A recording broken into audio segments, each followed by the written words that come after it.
I'm going to download this.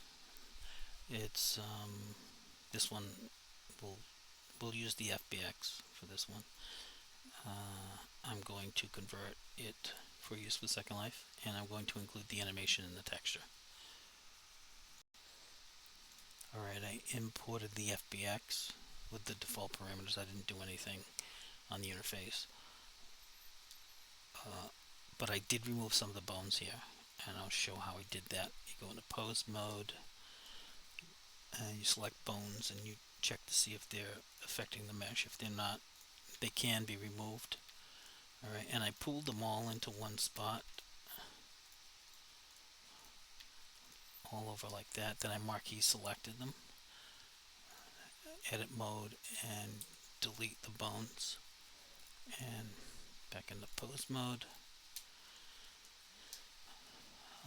So now I can go into the snap mapper, click action, and it produces a Second Life rig. It's a little close to the subject, so I want to move it away a little bit. I'm going to increase the distance here, reset the stage, and start over. And it's a little further away. I can visually work better with it, and I can hide the mesh and just work with the skeleton. Now this bone here is a root bone, but it's not the pelvis. The root bone is good for controlling the rig while working with it, but it has no use otherwise. And often this will be set as non-deform, but this one was set as deformable, and I don't know why. I think it's just because of the way FBX is set up. This here, actually I don't know if you have that option in other applications.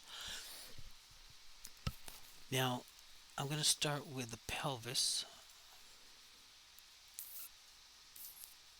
I know that is the pelvis, and I'm going to say map these bones, and you see that the Second Life bone turns red and the mapped bone turns blue. And the leg, I'm going to start with the tip, and I'm going to do this a little bit differently. I'll start with this tip because we're not going to put the toes in there, although if you map the arms instead of the legs, you can include the toes, yeah. This one, I know that there's a chain of 5. 1, 2, 3, 4, 5. So I'll say there's a chain of 5 here. 3, 4, 5, right? And it will follow the hierarchy all the way up the chain if I click fill. You can do this with fingers on bipeds. It works really great. It's a time saver. So we'll use that again on the tip of the bone here, fill. And we can do that with the hind legs too, and I know those are a 4. I'm going to show all bones in order to get the hind legs. And I'll click the tip, the very tip here, and make sure to change it to 4 and fill. The same thing on the other side.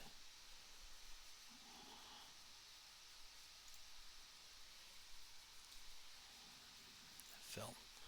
And we won't have to fill again, but we can if we know how many, let's say if we know how many spine bones there are, right?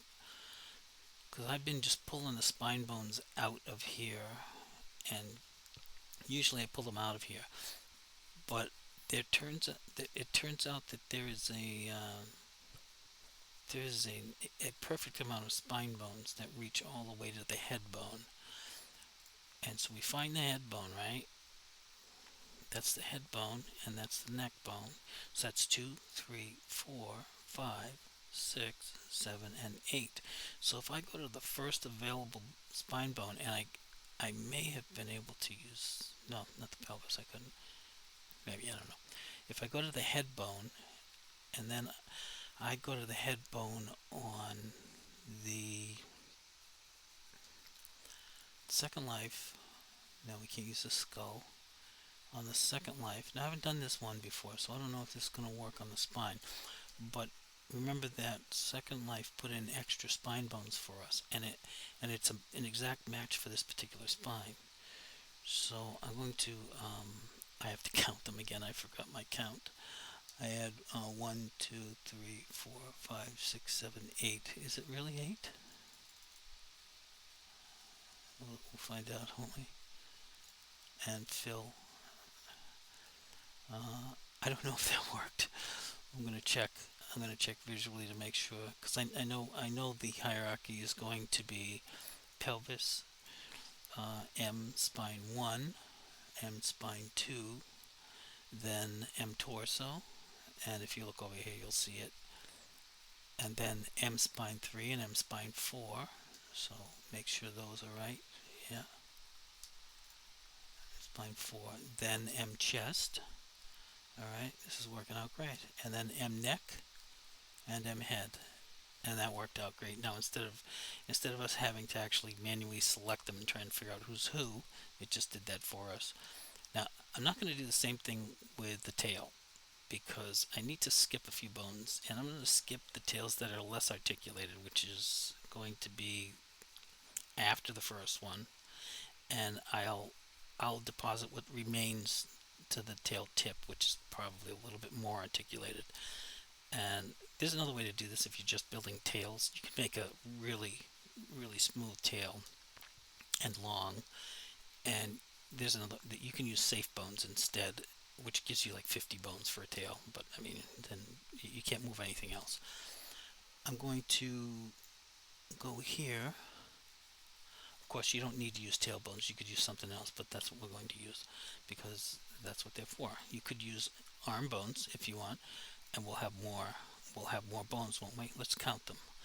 Let's count the arm bones, because if I do reset bone view, I'll have just as many available in the hierarchy, and this will be 1, 2, 3, 4, 5, 6, 7. Now let's go count the tail bones. I think there's more in the tail, so we're not going to use the arm bones. Show all bones. We'll count the tail bones. I'm pretty sure there's more than 7. 1, 2, 3, 4, 5, 6, 7. Nope, it's exactly the same thing. So then I'm going to actually use the arm bones just to show you that it can work. Okay, but you probably want to use them for the front legs so that you can do the claw animations. But I'm trying to make this video as versatile as possible. So I'm going to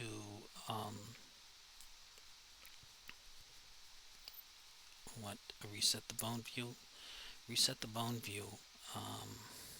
If I can see it, I won't get the tail, but I'll get the arm.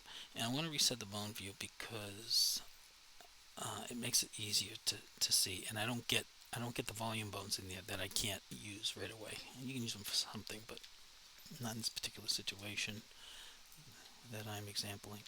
I'm going to move these over here. Now, if I map a single bone, and I'm going to do that right now, if I say map these bones, it pushes all the bones back to where they belong. We don't want that. I brought them over here for a reason, so that they'd be close to my subject. And so I'm going to say release. That way, when I map another bone, and remember I'm going to skip one, it won't bring the bones back. So like I said, I'm going to skip every other bone, right? Until I get to the end. So one more skip. And then I'm going to map the last 2 end bones.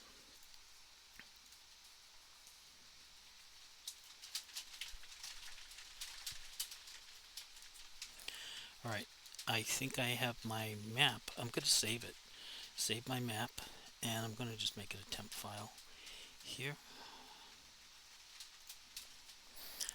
The map saves with the rig. So if you just save your work, you're fine. But you can always load this map onto a new model if you goofed up the FBX file. You can just load this back onto the FBX file, and it'll be instantly mapped. You don't have to go through this again. And here you reset the stage. It doesn't goof up the map. It just resets the tool. Show the mesh. And what we're going to do is I'm going to retarget I'm going to actually convert this first and then retarget the animation. I want to enable make copy because I don't want to destroy I don't want it to convert what's in place. I want it to make a copy and then convert it. And that's what this will do, and you'll see it made a copy of this. And this one is compatible with Second Life. And I'll export that one. It's already selected for convenience. And once it's done exporting, I'll just delete that. This one is not compatible with Second Life, but when we retarget the animation, that animation will be compatible with Second Life. And we do that underneath the character tools, retarget motion, and because it's a custom rig, and the bone positions are different, you click glue and action, and you'll see that the rig that's visible here, that's selected, is the one that contains the animation. Can't move it. The one that absorbs the animation, and those bones move with the original, and that's where the animation comes from. And this is a compatible Second Life rig. I want to increase the priority because you can wear this as an avatar. And I want to loop it because I know that I checked it already. This is perfectly looped. It's nice. They did it really well. We don't have to work on that. And I just export it. That's it. And it has a lot of data. So this takes a moment to export. Then we'll go right over to Second Life. We'll compose this, bring in the texture, and we'll be all set. Okay, I'll bring in the animation first. The mesh. I'll make the lowest LOD here. Is the lowest or the highest? Yeah, lowest. So I'll make the lowest 0, and I'll associate the physics with the lowest because we don't need it to do anything funky. If you get an error, make it a cube. It doesn't matter. And the rigging, of course, we want the skin weights, and in this particular case we want the bone positions. Now if this looks all goofy to you like that, don't worry about it. Even after you hit joint positions, this could all goof up because it's playing a biped animation in here associated with specific bones, and not for your particular purpose. So don't worry about it. Wait until you get it inside of Second Life, playing your animation, and then you'll know if it's actually working. While that's uploading, I'll create an anchor. And I want to anchor that to this. It's just easier to deal with, certainly easier to click on the anchor if the animesh is engaged. So I will link it. I will tell it that it's animesh. I also like to make the cube translucent.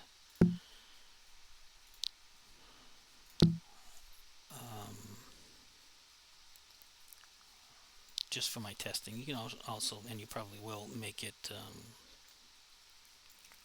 invisible or not use it at all. It's up to you. But you can't click on this animesh easily because it's floating around someplace other than where you see it. Now I'll put the animation in here, and this script and a bunch of other scripts come with Bento Bunny, so you just toss that in there. We already have features, object. Oh, I don't know what I did. Hang on. Edit. It's animesh, right? And you click on it, and it starts animating. Okay, good. Just gonna put that on the floor like that. And then imagine how that would look with the face bones mapped. You'll leave that to you to do the job. That's a lot of work, but look at that, huh? And you can add animations to that. Now I'm going to import the texture image, and it will be under here. I'll import the diffuse texture. I will edit linked, and so I'll just select that. I don't want the texture on my box, but it won't really matter. There you go. We've Got your Jaguar. Fun, fun.